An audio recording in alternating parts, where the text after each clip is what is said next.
Amazing Moons, presented by Science at NASA.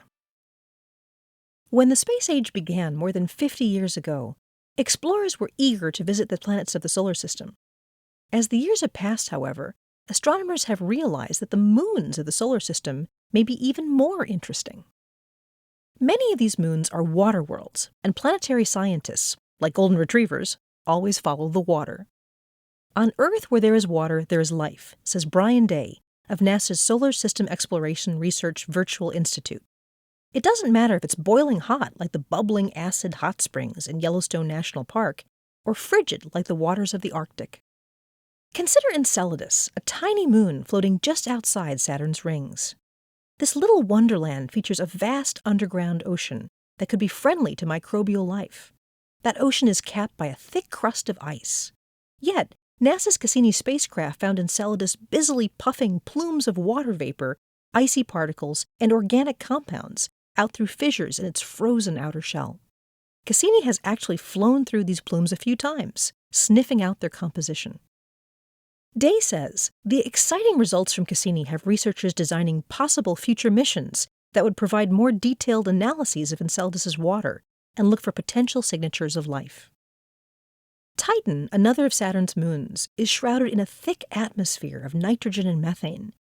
There is evidence that Titan, like Enceladus, has a sea of water beneath its icy shell. But Titan's frigid surface is mosaicked with lakes of liquid methane and ethane. Day notes it's the only body in the solar system other than Earth with substantial liquid on its surface. The seas of Titan intrigue astrobiologists. Here on Earth, our seas are teeming with life, and indeed the seas may be where life began. What kind of life might arise in the alien seas of Titan? The exotic environment of hydrocarbon seas could teach astrobiologists a lot about the basic chemistry critical to the formation of life. More water worlds with icy shells are found at Jupiter. Europa, Ganymede, and perhaps Callisto also show strong evidence of liquid water oceans beneath their global ice crusts. Day would most like to dive in at Europa.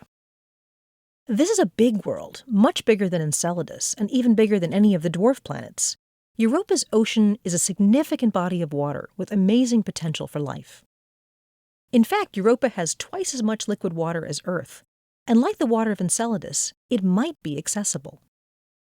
There is some evidence that Europa may have periodic eruptions of plumes of water, similar to those seen on Enceladus. We've even seen apparent icebergs on the surface that are tipped up as if sitting in slush. All of these provide us with tantalizing clues of what lies beneath, an ocean of liquid water.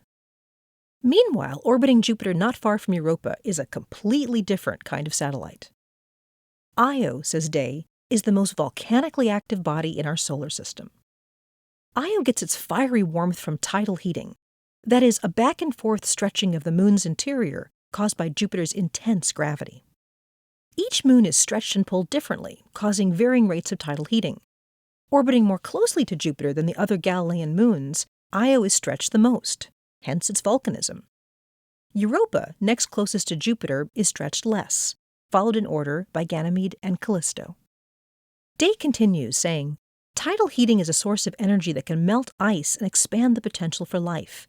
It creates a habitable zone among the moons of Jupiter, with Europa sitting squarely in the middle. Planets are exciting, but there's an even greater number of amazing moons in the solar system. Says Day, the lure is irresistible and the potential is amazing. It's time for us to go. For more news about amazing moons and their planets, stay tuned to science.nasa.gov.